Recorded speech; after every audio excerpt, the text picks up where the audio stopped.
Hello everybody आज online विज्ञान class को मोर सबू कुनी कुनी वैज्ञानिक मानक एक मधुर स्वागत जनाऊँगी। पिला माने तुम पढ़ा बहीर विभिन्न अध्याय को सहज सरल एवं तुमे बुझीपारुवा भाषा रे तुम आगरे उपस्थापन करने तुम सम्मुख रे मु उपस्थित मीना स्वाई। पिला माने आमे समस्ते बा जीव माने बंचिबा पई खाद्य खाती। बहुकोशी प्राणी माने तांकर विभिन्न अंग प्रत्यंग साहाय्य अम्लजान खाद्य जल संग्रह करती, कारण से माने बंचिबा पई यह निहाती आवश्यक।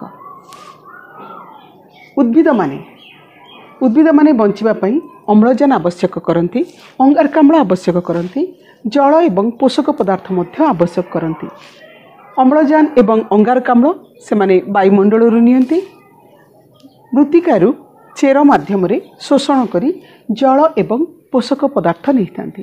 ये समस्त पदार्थ जीव शरीर को प्रवेश कला परे माने आमर प्राणी हो किंबा उद्भिद हो से शरीर को प्रवेश कला परे ताहा कौन हुए विभिन्न अंश को शरीरर विभिन्न अंश को परिवाहित हुए।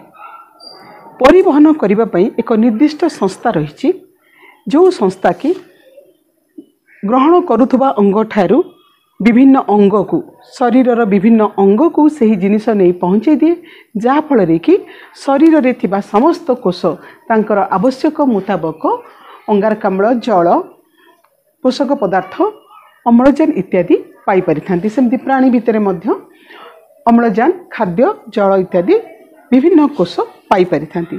ताले आज आमे सही संस्था जी कि यही परिवहन कार्य करे गोटे जीव शरीर भितर तारी विषय पढ़ा आज परिवहन एवं संचालन विषय रे। ताले वर्तमान चलो जानिबा उद्भिद रे परिवहन केमती हुए। पिला माने तमे देखुछ ये एक गछ एवं यही गछ बा उद्भिदर चेर रही मृत्तिका मध्य से मृत्तिकारु जल एवं जल रे द्रवीभूत होता पोषक पदार्थ को शोषण करे चेर माध्यम एठी एक उपुड़ा होता ये एक गछ ये तुम देखिपरुव यहाँ तार वायवीय अंश एवं ये चेर यही चेर रे यहाँ हूँ मुख्य चेर द्वितीयक चेर एवं से बाहरी आमर मूल लोम देखुव अति सरु सरु लोम गुड़िक यही मूल लोम माने प्रथमे मृत्तिकारु शोषण करती।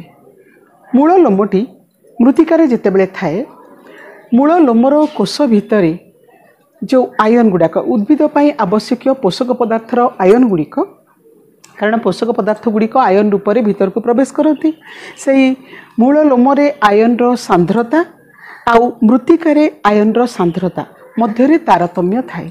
यही तारतम्य फल जेहेतु बाहर अधिक परिमाण थाए आयन भितर कम परिमाण थाए, तेणु अधिक थिबा जगार कम थिबा जगह को आयन गुड़िक परिवहन हुए एवं ए प्रकार परिवहन को कहा जाए सक्रिय शोषण।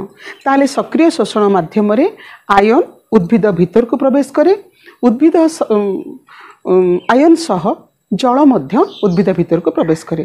प्रवेश कला परे मूल एमती मूल दे ताहा कांड को गति करे। एटी देखि परुछ मूल दे ताहा कांड को गति करे एवं कांडरू ताहा गछर विभिन्न अंश पत्र फूल फल जहाँ भी विभिन्न अंश थाए सही अंश पाखक ताहा गति करे। एठी भी देखि परुथबो कांड कांडरू ताहा डेम्फ माध्य देकी पत्रर विभिन्न अंश को जाई थाए। आमे आउ टिके विशेष भाव में जानिबाकू जिबा जानिबा ये मनेकर एक उद्भिदर अंश बा एक उद्भिद एठी देखि परुथबो तार चेर रही, चेरु ताहा मृत्तिकारु यही चेर आयन एवं जल शोषण करे। एबे आमे भीतर अंश को जदि देखिबा उद्भिदर भितर एमती पाइप सबु थाए। यही पाइप गुड़िक जाइलेम एवं फ्लोएम देखि परुथबो स्पष्ट भाव में दुईटी भिन्न भिन्न रंग में मुझे दर्शेइछि। जाइलेम नली द्वारा जल मृत्तिकारु शोषित होइकि उद्भिद भीतर को जाई थाए। मूलरू आरंभ हुए तापरे कांड कांडरू आउ टिके उपरको आसे एमती भाबरे जल जाइलेम माध्यम रे ऊपर को गला एवं ताहा पत्र मध्यकु मध्य प्रवेश कला तापरे ताहा अनेक शाखा प्रशाखा रे विभक्त होइकी सही जलटी समग्र पत्र जेतेक कोष रही समस्त कोष को जल जोगेला केवल पत्रर कोष को नुहे कांडर समस्त कोष बा गंडीर समस्त कोष चेरर समस्त कोष पत्र फूल फल जेतेक उद्भिदरे जेतेक कोष अछि समस्त कोष को ये जाइलेम जल जोगई थाए केमती जोगई पारे ना जाइलेम टी उद्भिदर चेर ठारू गछर प्रत्येक अंश बा चूड़ा पर्यंत शिखर पर्यंत प्रत्येक अंश को ताहा विस्तृत होता है तेणु प्रत्येक अंश रे जाइलेम टी कौन करे जल जोगई दे पारे पत्र जेते बेले जलटा पाए तमे आगु पढ़ी सारिच पोषण बा आमर पोषण पाठ रे आलोक श्लेषण चैप्टर रे जे एही जल पाइबा परे उद्भिदर पत्र कौन करे खाद्य तैयारी करे आलोक श्लेषण प्रक्रिया रे खाद्य तैयारी करे खाद्य तैयारी हो सारा पर ये देखिपुच मु आ गोटे भिन्न रंग रे दर्शेइछि फ्लोएम ताकू कह जाए प्रस्तुत होइतिबा खाद्य पत्र रे प्रस्तुत होइतिबा खाद्य एही फ्लोएम माध्यम रे ताहा पुनर्बार गछर निम्न अंश को जाए बा विभिन्न डाल बा पत्र अन्य अन्य अंश फूल फल विभिन्न अंश को मध्य जाई पारे तामाने जाइलेम माध्यम रे जल आसे एवं फ्लोएम माध्यम रे पत्र रु खाद्य प्रस्तुत होइतिबा जैविक खाद्य गछर विभिन्न अंश को जाए एठी पिला माने तमे माने दीटा जिनस देखि पारुथबो एठी परिवहनटा को आमे तीन भाग रे विभक्त करि परिबा गोटे हला जाइलेम माध्यम रे जेते बेले मृत्तिकारु उद्भिद को आसिला ताहा हला ऊर्ध्व परिवहन तापरे जेते बेले प्रस्तुत होइतिबा खाद्य पत्ररू गछर विभिन्न अंश को गला आमे ताकू कहि परिबा निम्न परिवहन आउ कौन हुए ना गछर पार्श्व को जल हो किंबा आमर खाद्य पदार्थ हो गछर पार्श्व को मध्य गति करे जिते बळे पार्श्व को गति करे आमे ताकू कहू पार्श्व परिवहन तेणु आमर परिवहन उद्भिद रे ताकू आमे श्रेणी विभाग करू तीन भाग रे ऊर्ध्व परिवहन निम्न परिवहन एवं पार्श्व परिवहन ऊर्ध्व परिवहन रे जल जाए निम्न परिवहन रे फ्लोएम माध्यम रे खाद्य आसे एवं पार्श्व परिवहन रे मध्य खाद्य एवं जल उभय दिग को जाई पारे उद्भिद रे खाद्य जल और धातव लवणर परिवहन को पोषक परिवहन कहा जाए।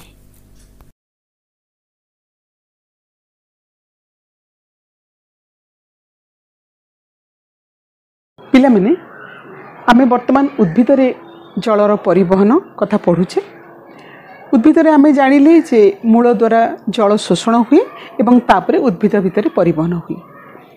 अच्छा कहले पिला देखिबा छोट छोट उद्भिद रे सिना जलर शोषण परिवहन संभवपर बा सहज लगुची किंतु बड़ बड़ गछ जेमती ए पार्श्व रे थिबा आंब ताळ नड़िया इत्यादि बड़ बड़ गछ गुडाक पई जल मूल द्वारा जल शोषण हेबा एवं परिवहन हेबा कौन सतरे सहज कथा जदि एते उच्चा को जल शोषण हो पारुछि बा परिवहन हो पारुछि को बल सिठी कार्यकारी होउछि जे कि एही जल गछर उद्भिदर विभिन्न अंश को परिवाहित करुछि बा मृत्तिकार एते ऊपर को टाणी नहीं पारुछि को बलटी सिठी आकर्षण से को बलटी सिठी कार्यकारी करुछि। विभिन्न वैज्ञानिक विभिन्न समय रे अनेक तथ्य देइथिले से भितरु गोटिए तथ्य हैला कैशिक आकर्षण तथ्य। कैशिक आकर्षण कहले सरु नली को आमे कहू कैशिक नली या ठारू मध्य सरु सरु नली आकु कह जाए कैशिक नली।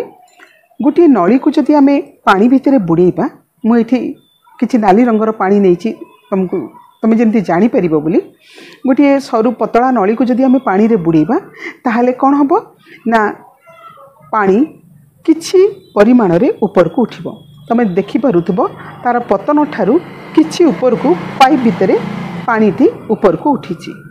ए ऊपर को उठिबाटा कहा जोगु संभवपर हेछि ना ए कैशिक नलीर आकर्षण आउ जलर उच्च पृष्ठतान यही उभय जोगु कैशिक नली मध्यरे पतला नली मध्यरे जल तार पतन ठारू मध्य किछि ऊपर को उठी थाए। केते उच्चता को यह जलटी नली भितरे आपे आपे उठिबो ताहा निर्भर करे कहा उपरे ना यही कैसिक नलीर व्यासटी केते। जदि आम एक मोटा नली नबा, मोटा नली रे आकर्षण फल जल बेसी ऊपर को उठिब नाही। नलीटी जेते पतला हबो पानी ऊपर को उठिबाटा सेते अधिक हबो। जदि एबे एक नली 1 मिलीमीटर व्यास विशिष्ट बा 1 मिलीमीटर 100 भागरु 1 भाग माने अति पतला गोटे नली आम नबा, से 1 मिलीमीटर 100 भागरु 1 भाग सेतिकी पतला जदि गोटे कैसिक नली नबा, ताहाकु जदि आम जल रे बुड़ेबा ताले सेइथिरे सेई कैसिक आकर्षण फल जल सर्वाधिक 3 मीटर पर्यंत ऊपर को उठी पारिबा। जदि 1 मिलीमीटर 1000 भागरु 1 भाग व्यास विशिष्ट एक कैसिक नली को नबा, सेथिरे जल अति बेसी रे 10 मीटर जाए ऊपर को उठी पारिबो। ताहले पिला माने बे भाबत जो गछर उच्चता 20 मीटर 30 मीटर 40 मीटर 50 मीटर बा रोजवुड भलिया गछ जार उच्चता कि 90 मीटर, से भली गछरे कैसिक आकर्षण बल द्वारा तो जल ऊपर को उठी पारिबो नाही। ताले सेठी जल केमिति शोषित हुए, केमिति परिवहन हुए, ताहा मध्य एक रहस्य। सेइथिपाई विभिन्न वैज्ञानिक जो भिन्न भिन्न मत देइथिले, सेइथिरु आउ एक तत्व रहिछि जहा होछि मूलज चाप। वर्तमान चला मूलज चाप तत्व विषय रे आमे किछि अधिक जानिबा। एठी हम गोटे गछ नेछि, गछर कांडरू जदि आमे जस्ट मूलर उपरे कांडर अधारू जदि आमे काटी देबा, देखि पारुथबो किछि जलीय अंश बा गछर क्षीर अंश निर्गत होउछि। एही निर्गत काहीकि हैला ना मूल रे जे चापटी अछि सेही चाप जल को ऊपर को ठेलुथबारु चेरटी जेतेबेले जल शोषण करे सेही जल को मूल रे थिबा चाप ऊपर को ठेली थिबारु जलटी गछटी कटा ही जिबा परे मध्य जल कौन हुए ना ऊपर को परिवहन होता है एवं जहाँकि आमर धीरे एबे किछि समय पर देखिबो जलटी बोही आसीबो। ता माने इथिरु आमे जानिले मूल रे एक चाप सृष्टि हुए। जदि आमे एठी एक मानोमीटर खंजी देबा आमे जानि परिबा जे एही मूल रे केते परिमाण रे चाप सृष्टि हेछि। जदि आमे धरि नबा जे मूल जो चाप ही जल परिवहन पाई बा जलर ऊर्ध्व परिवहन पाई दायी, ताहले आमे एकथा मध्य चिंता करिबा, एकथा मध्य आमे भाबिबा जे छोट छोट गछरे मूलज चाप कम हबा कथा एवं बड़ बड़ गछरे आम पार्श्व जो नड़िया आंब किंबा सजना छुई एमती विभिन्न जो गछ रही बड़ बड़ गछरे मूलज चाप अधिक हबा कथा, किंतु वास्तव में ताहा देखा जाए नहीं। ठीक सेहीपरि जितेबले गछरे उच्छेदन होते गछरु जलीय अंश बाष्प आकार निर्गत होता है, जेहेतु जल निर्गत हो जाउछि तेणु शोषण मध्य खूब द्रुत गति हुए बा गछटी मूलटी अधिक परिमाण जल शोषण करे। अधिक जल शोषण करबा बेले ऊर्ध्व परिवहन मध्य बेसी हुए। तेणु से समय आमे भाबिबा कथा जे छोट गछरे जेहेतु उच्छेदन कम होउछि, छोट गछरे उच्छेदन कम होउछि तेणु सेठी मूलज चाप कम हबा कथा। बड़ बड़ गछरे जेहेतु उच्छेदन अधिक होउछि तेणु मूलज चाप अधिक हबा कथा, किंतु ताहा देखा जाए नहीं। खरा बेले देखिथिबो तमे माने जानुथबो खरा बेले अधिक खरा जेतेबेले पड़े बा खरा दिन मानकरे जेतेबेले अधिक खरा पड़े सेतेबेले उच्छेदन बहुत अधिक हुए, गछ झाउली पड़े। तेणु से समय जल शोषण अधिक हबा कथा। जल शोषण अधिक हेले निश्चित भाव में मूलज चाप अधिक हवा कथा, किंतु ताहा देखा जाए नहीं। बेले बेले देखा जाए बा अधिकांश देखा जाए जे छोट गछरे मूलज चाप अधिक थाए, बड़ गछरे मूलज चाप कम थाए। तेणु जल परिवहन रे शोषण एवं परिवहन रे मूलज चापर भूमिका सेते बेसी नाही बोली समस्ते भावन्ति।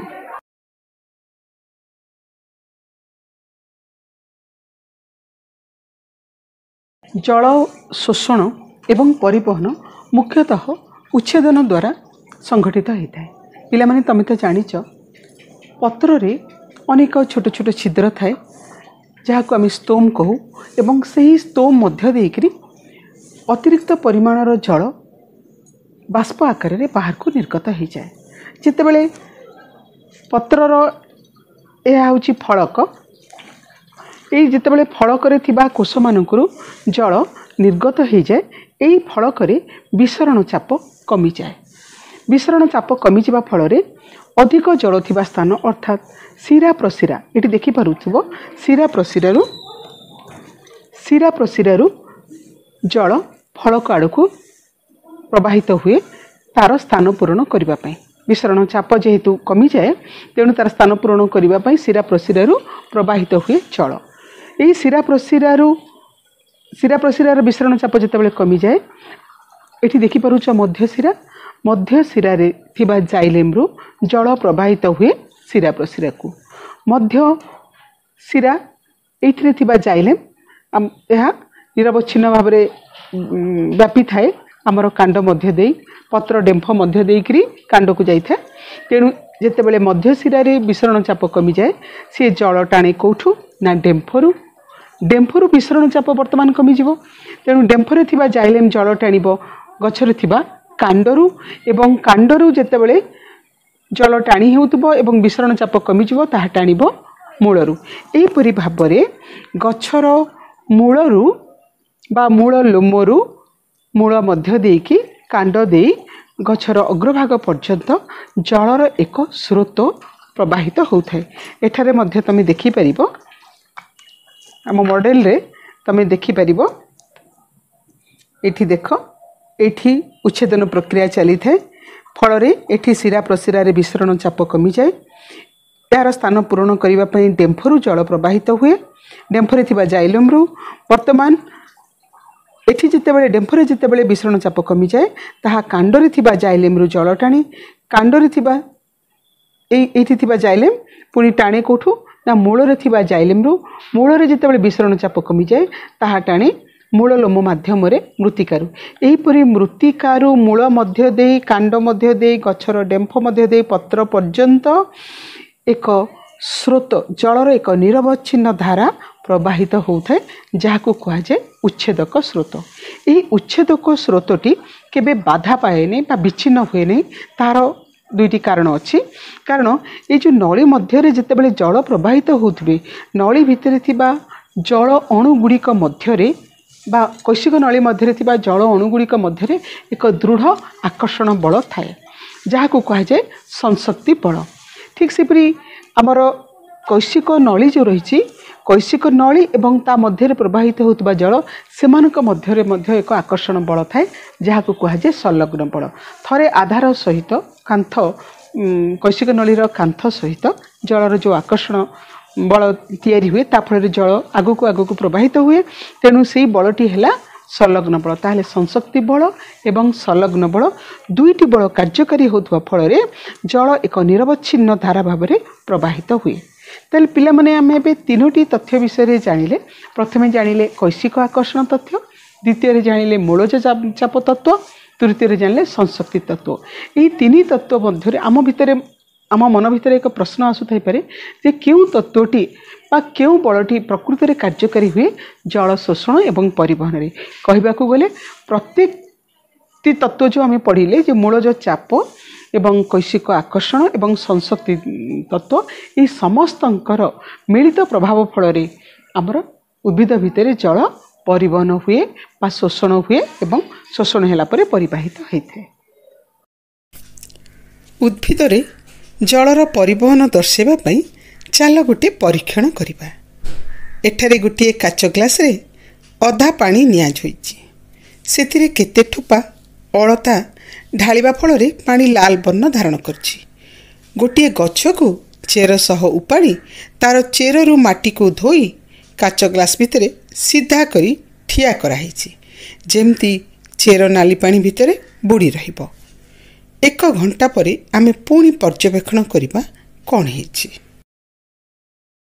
ପିଲାମାନେ ବର୍ତ୍ତମାନ ତ ଘଣ୍ଟାଏ ହେଇସାରିଛି। ଆମେ ଆଗରୁ କାଚ ଗ୍ଲାସରେ ବା କୋନିକାଲ ଫ୍ଲାସ୍କରେ ଆମେ କିଛି ପାଣିରେ ଅଳତା ରଙ୍ଗ ମିଶାଇକି ରଖିଥିଲେ। ତା ମଧ୍ୟରେ ଏଇ ଗଛଟିକୁ ବୁଡ଼େଇକି ରଖିଥିଲେ। ଗଛଟିକୁ ବୁଡ଼େଇବା ପୂର୍ବରୁ ଆମେ ଦେଖିଥିଲେ ତାର ରଙ୍ଗ। ବର୍ତ୍ତମାନ ଘଣ୍ଟାଟେ ପରେ ଆମେ ଦେଖିବା ଗଛରେ କ'ଣ ପରିବର୍ତ୍ତନ ଆସିଛି ବା ଗଛଟି ଜଳ ଶୋଷଣ କରିଛି କି ନାହିଁ। ଜଳଟିକୁ ଜାଣିବା ପାଇଁ ଆମେ ନାଲି ରଙ୍ଗ ଦେଇଥିଲେ। ଏବେ ଯଦି ତୁମେ ଭଲ ଭାବରେ ଦେଖିବ ताहले देखि परिबो गछर कांडरे पूर्व थर अपेक्षा देखिबो गछर कांडरे जेहेतु नाली रंगर जल प्रवाहित होईछि तेणु भीतर अंश किछि लाल देखा जाउछि। तमे स्पष्ट भाव में देखि परिबो मु जदि गछटा को टिके उल्टेबी तार पत्रर तळपटे तमे स्पष्ट भाव में देखि परिबो पत्र रे तळ अंश रे लाल रंगर फिका गोलापी रंग जना पड़ुछि। तार अर्थ होछि उद्भिद चेर माध्यम रे एई लाल रंगर पानी को शोषण कला एवं शोषण कला परे ताहा जाइले मध्य देई परिवहन हैला एवं जाइले मध्य देई पत्रर डेम्फ मध्य देई जाई पत्र रे पहुँची जहाको आमे ऊर्ध्व परिवहन कहू एवं सेठारु ताहा प्रत्येक शिरा प्रशिरा मध्य देई पत्र सारा समस्त कोश को जल जोगेछि। जेहेतु आम लाल रंगर पानी नहीं तेणु ये पत्रर तल भागे आम जदि देखा ताहा स्पष्ट भाव में जना पड़ुछि उपरे सबुज अंश अधिक थिबारु ताहा स्पष्ट जना पड़ुना किंतु तल अंश रे जना पड़ुछि जे जल परिवहन हेछि। यह एक सुंदर उदाहरण जानिबा पई उद्भिद रे जलर परिवहन। पिला माने तुम देखि पारुछो गछर जेउ अंशटी किछि अंश आमर मृत्तिका तले थाए चेर अंशटी आउ किछि अंश बाहर रही जो अंशटी गछर बाहर रही ताकू कह जाए वायव्य अंश। एथिरे आमर गछर डाल पत्र बा फूल फल सबुगुड़िक आसे ताहले आमे जितेबाला गछरे पानी दौ मन इच्छा दे था से पानीर जेतिकी अंश गछ पे आवश्यक से ताकू ग्रहण करे बाकी अतिरिक्त परिमाणर जल गछर पत्र मध्य दे ए पत्र मध्य देकी बाहर को बाष्प आकार रे निर्गत हो जाए जहाँ को आमे कहू उच्छेदन प्रक्रिया।